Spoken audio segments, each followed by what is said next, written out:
In January 2007, Steve Jobs walked onto a stage at the Moscone Center wearing his uniform black turtleneck and opened with a line that felt almost casual given what was about to follow. Every once in a while, he said, a revolutionary product comes along that changes everything. He told them Apple was going to introduce three revolutionary products: a widescreen iPod with touch controls, a revolutionary mobile phone, a breakthrough internet communications device. He let the pause hang in the air. Are you getting it? He asked, grinning.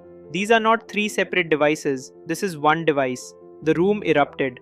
To understand why that moment was so seismic, you have to go back further. Apple in 1997 was a company that should not have survived. When Jobs returned after being forced out, he came back to 90 days from bankruptcy. He cut ruthlessly, reduced the product lineup to 4 computers, brought in Johnny Ive, and started building. By 2006, the iPod held 75% of the global market and accounted for 40% of Apple's total revenue. And Steve Jobs had already made the decision to make it obsolete. The trigger, in some accounts, was a conversation Jobs had with a friend who'd gotten a Motorola Rocker, a clunky Apple-partnered phone with an arbitrary 100-song limit. Jobs took this personally. At the same time, inside Apple, two threads were converging: a tablet project with promising touchscreen technology, and a shared hatred of existing smartphones.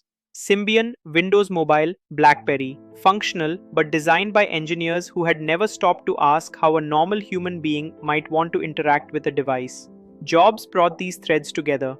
What if you built a smartphone that ran a real operating system that worked the way Apple products worked?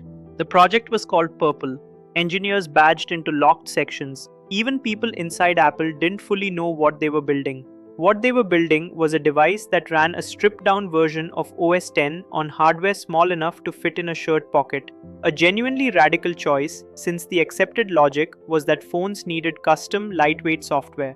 Apple rejected this. Mobile processors were getting faster, memory was getting cheaper, and if you built your phone around a real operating system from the beginning, you'd be able to build a real platform.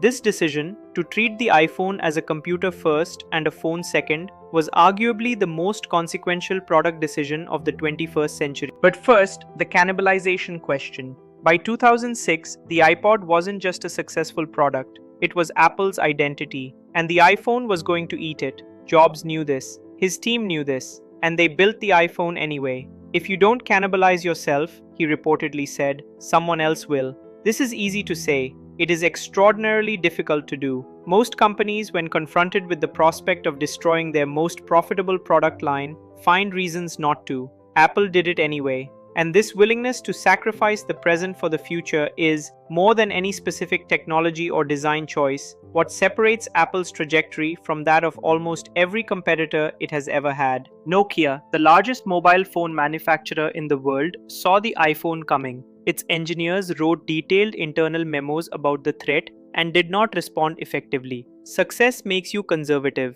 and conservatism is death in fast-moving markets. BlackBerry's leadership evaluated the iPhone as it was, rather than as it was becoming, and concluded it wasn't a serious threat because it lacked a physical keyboard. They were right for a while, but they didn't understand that a device running a real operating system could grow into new capabilities in a way that purpose-built hardware couldn't. By the time they understood, it was too late. Microsoft's Steve Ballmer laughed when asked about the iPhone, not dismissively, but with the relaxed confidence of someone genuinely not worried. He was wrong, and the more interesting question is why. Ballmer was asking, is this a good phone? Apple was answering a different question entirely. What should a pocket-sized computer be able to do? Those two questions had very different answers. The launch presentation itself is worth examining because it is a masterpiece of product storytelling. Jobs demonstrated cover flow, scrolling through album art with a finger, and the room responded with audible delight. He loaded the full New York Times website in Safari, not the stripped-down mobile version every other phone showed you. Then he pinched the screen to zoom in, and the text enlarged smoothly, and the audience gasped. That gasp matters. It was the sound of an audience's mental model of what a phone could be, breaking and reforming. Then, almost offhandedly, Jobs demonstrated visual voicemail, a list of messages, each selectable individually, no longer forcing you to listen in sequence. It was a tiny thing. It was a deeply human thing. It treated the listener's time as valuable. The iPhone was full of these moments, hundreds of them. A year after launch came the App Store, one of the most consequential business decisions in the history of the technology industry. Jobs had initially resisted third-party applications, worried about malware and the degraded experience that had plagued Windows for decades. The developer community pushed back and Jobs reconsidered. In its first weekend, users downloaded 10 million applications. Within 5 years, over a million apps existed. The App Store became an economy unto itself, generating more revenue for developers than the Hollywood box office. And it transformed Apple's business model permanently.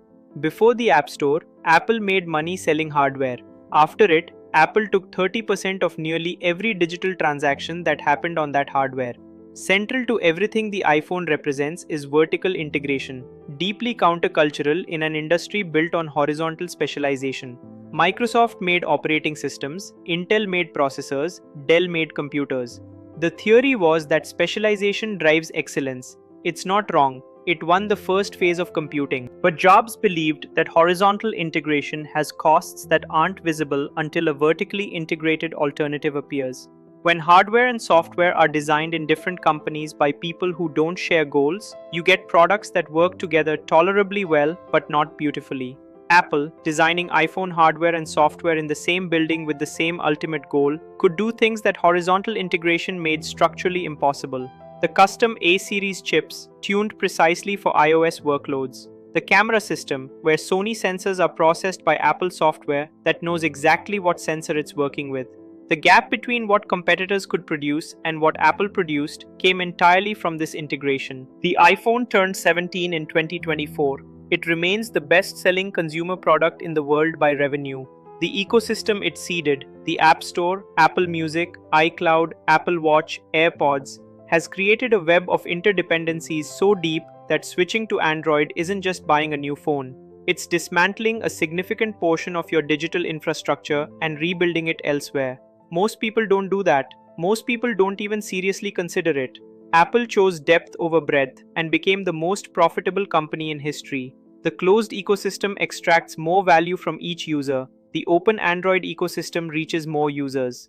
Both choices were right in their own terms. What started on that stage in San Francisco, a man willing to cannibalize his greatest success in pursuit of something greater, hardware and software integrated so deeply that competitors couldn't find the seam to exploit, a product designed not around what it could do, but around how human beings actually live, turned out to be not just a phone launch, it was a redrawing of the map, and we are all still living on the terrain it created.